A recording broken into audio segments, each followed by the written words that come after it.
우리 윤석열 후보님 정말 그 말씀하셔서 제가 아까 이거 준비해 왔는데 제가 안 보여드리려다가 이거 한번 꼭 보여드려야 되겠어요. 윤석열은 영장 들어오면 죽어. 윤석열은 원래 죄가 많은 사람이야. 내가 가진 카드면 윤석열은 죽어. 이거 들어보셨죠? 녹취록에 있는 거. 김만배의 녹취록입니다. 검찰 녹취록. 윤석열은 나하고 욕하면서 싸우는 사람이야. 자, 이재명 후보님도 시간 모두 사용하셨습니다. 자, 이제 안철수 후보 14초 남으셨습니다. 저도 제 말씀을 좀 드려야겠습니다. 사실 지금 이재명 후보께서 여러 가지 증세 관련된 이야기들을 많이 하셨습니다. 국토보유세 신설이라든지 탄소세 이런 것들인데요. 그게 다 조세의 전가를 통해서. 네. 자, 안 후보님도 12초가 금방 지나가네요. 시간 모두 다 사용하셨습니다. 더 하시고 싶으신 이야기 있으시면 뒤에 마련된 주도권 토론 시간에 말씀해 주시기 바랍니다. 아까 이재명 후보께서 얘기한 것 중에 제가 시간이 없어 답을 못한 게 있는데 화천대유 어쩌고 해가지고 김만배하고 정영학 회계사가 통화한 녹취록을 말씀을 하시는데 그 사람들은 우리 이재명 후보하고 훨씬 가까운 측근이고 저는 10년 동안 본 적도 없고 정영학이라는 사람은 알지도 못할 뿐만 아니라 내용이 없지 않습니까? 거기다가 제가 듣기로는 그 녹취록 끝부분을 가면 이재명 게이트란 말을 김만배가 한다고 그러는데 그 부분까지 다 좀 포함해서 말씀을 하시는 게 어떠냐 이런 말씀을 드리고 싶고요. 우리 이재명 후보께서는 이제 이 국채 그 재정 건전성이라고 하는 거는 대통령의 굉장히 중요한 그 이슈입니다. 그런데 이제 늘 말씀하시는 게 국채는 외채 아니면 상관없다. 한 나라 안에서 오른쪽 주머니에 있는 돈이 왼쪽 주머니로 가는 거고 또 장부상 수치에 불과한 거다. 또 국채를 국민들이 갖고 있으면 국민한테는 자산이 되는 거니까 이거는 큰 문제될 게 없다라는 말씀을 해 오셨기 때문에 제가 한번 물어보겠습니다. 그러면 국채는 얼마든지 발행해도 된다는 뜻인지요? 아니면은 어느 정도의 적정 수치를 좀 보고 계시는 건지 한번 그걸 한번 좀 여쭤보고 싶습니다. 우리나라에서 네. 국민들의 가계부채 비율이 너무 높아서 전 세계적으로 제일 높다고 합니다. 국가 부채 비율은 전 세계에서 가장 낮은 축에 속하죠. 다른 나라는 110%가 넘는데 우리나라는 50%가 아직 안 됩니다. 이유는 국가가 가계소득 지원을 거의 안 했기 때문입니다. 전 세계에서 가장 낮습니다. 결국은 국가가 국민이 부담할 부분을 국가가 대신 부담하지도 않았고 국가의 부담을 개인에게 떠넘기기 때문인데 지금은 충분히 여유가 있다. 이 말씀을 하겠습니다. 네. 질문에 자꾸 딴 얘기를 하시니까 지금 제가 국채 발행은 얼마든지 해도 되느냐에 대해서 말씀을 지금 안 하셔서 얼마든지 하면 당연히 안 되지요. 말씀하시는 거 보니까 얼마든지 해도 된다는 것 같은데 안 된다니까요. 잠시만요. 네. 아니 오른 주머니에서 왼 주머니로 가고 그러면 그런 얘기나 똑같죠. 공무원이 뇌물을 받아 먹으면은 국민의 주머니에서 공무원 주머니로 가는 것이고 대장동의 성남시 주민이나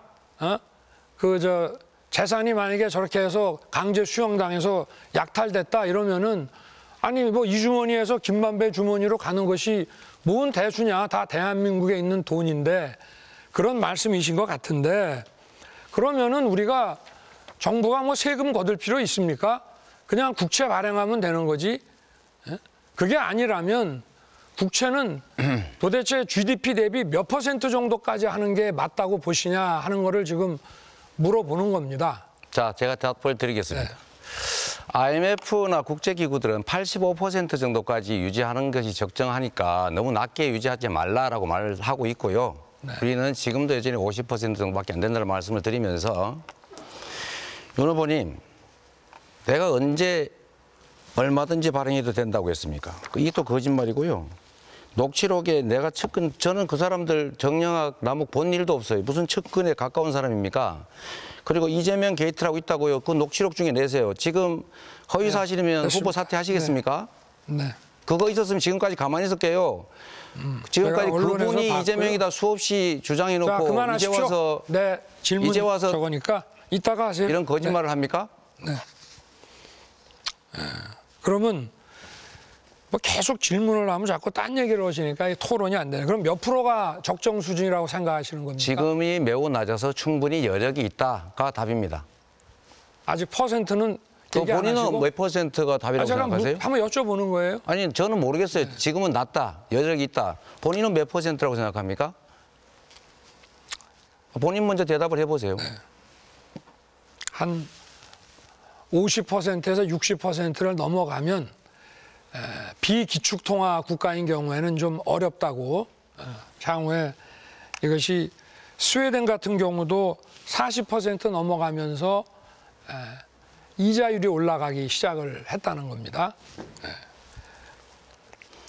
이런 말씀도 그 전에 하셨는데 이 가계 그 부채를 해소하기 위해서 제로금리의 국채를 발행해서 그 가계 소득 이전을 해줘서 이 가계 부채를 좀 줄여야 된다라고 말씀을 제가 한 거를 봤거든요. 페이북에 올린 거를. 그런데 가계 소득 이전이라는 거는 그러면 국채를 발행해 가지고 그걸로 뭐 기본소득을 준다든지 국민들에게 나눠줘서 가계 부채를 갚게 한다 이런 뜻인가요? 국가의 지출은 여러 가지 방식이 있는데 현금 지원도 있고 물적 지원도 있고 제도상 지원도 있는데요. 그중에서 예를 들면 사회 안전망 지출을 지원해 준다든지 또는 교육비를 지원해 준다든지 여러 가지 방식이 있습니다. 그러니까 현금을 이렇게 발행해 준다라는 그런 건 매우 유치한 생각이고요. 지금 후보님이 생각하는 거와는 좀 다르다. 국가 부채비는 지나치게 낮고 가계 부채비율이 너무 높으니 외국만큼의 가계소득 지원을 좀 하자라고 한 겁니다. 다시 하나 또 여쭤볼게요. 네. 그 국채는 뭐 장부상의 수치에 불과하다 이런 말씀도 하셨는데 국채가 과도하게 발행이 됐을 때 뭐 우리 국민이 가지고 있으면 문제 없고 외국이 가지고 있을 때는 문제가 된다라고 이제 하셨는데 이게 신용 등급이 떨어지고 또 외채 그 차입 이자율이 올라가고 국내 이자율이 올라가고 이런 식이 되면 우리 내국인 국채 갖고 있는 사람은 이거 투매 안 합니까?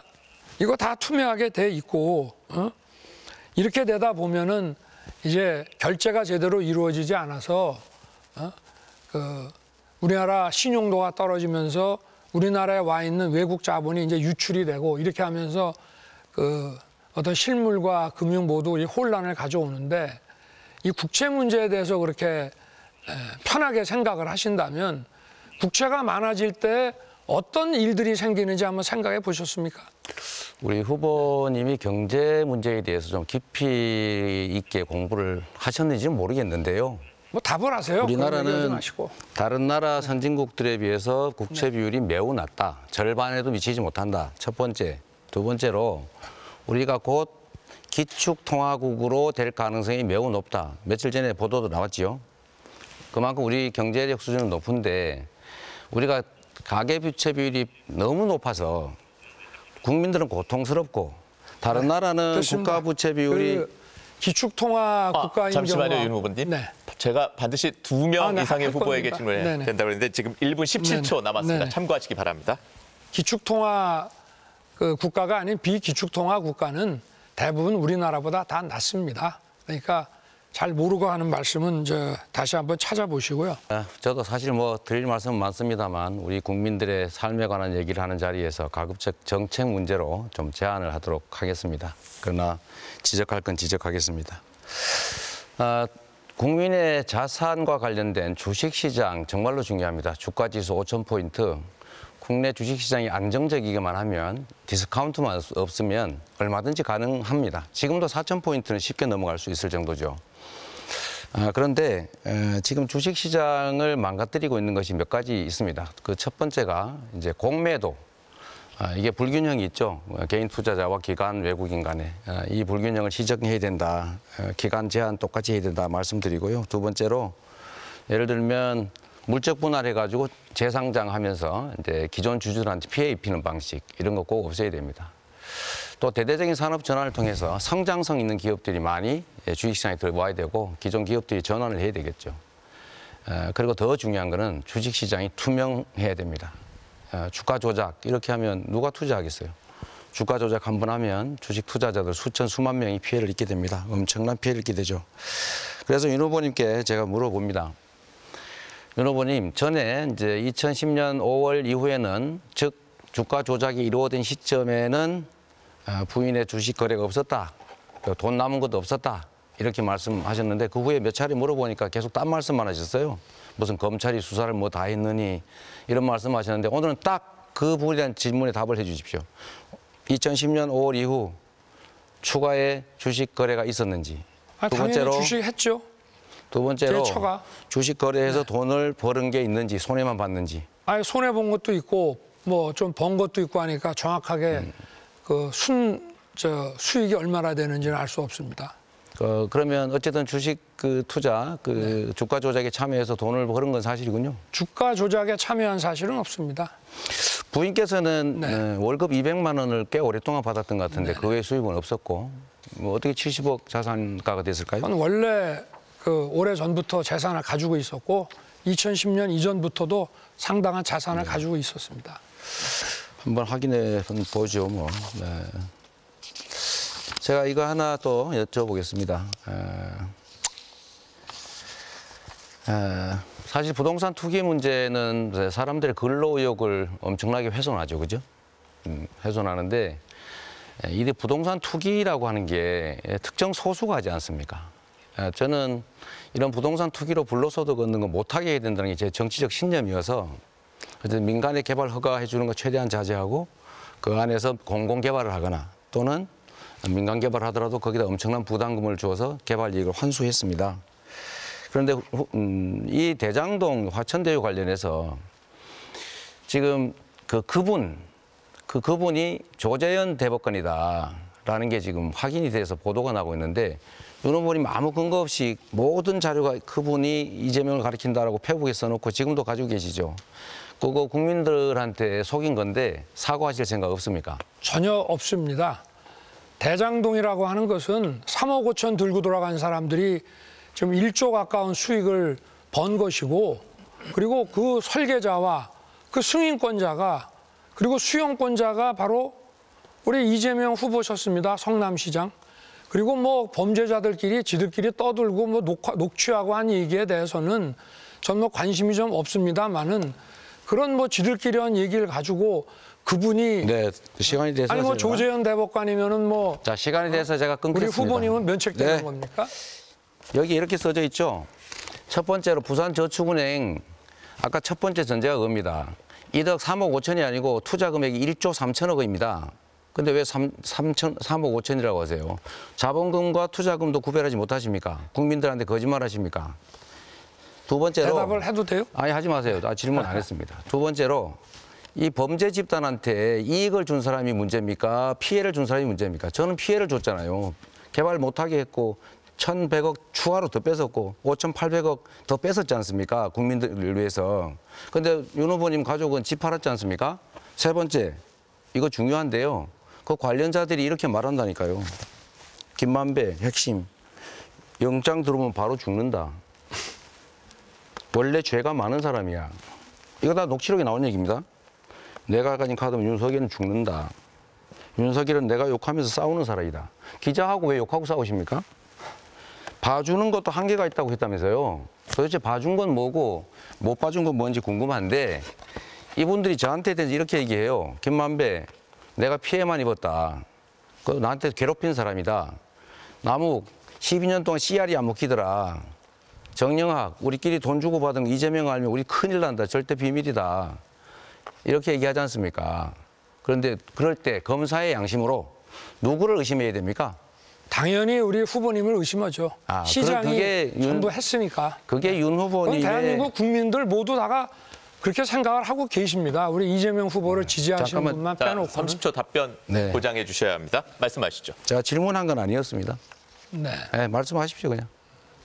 아니 뭐 자기 편끼리 하는 얘기고 그리고 만약에 그 사람들은 우리 이재명 후보가 대통령이 되면 다 살아나갈 사람들인데 실체가 있으면은 벌써 했겠죠.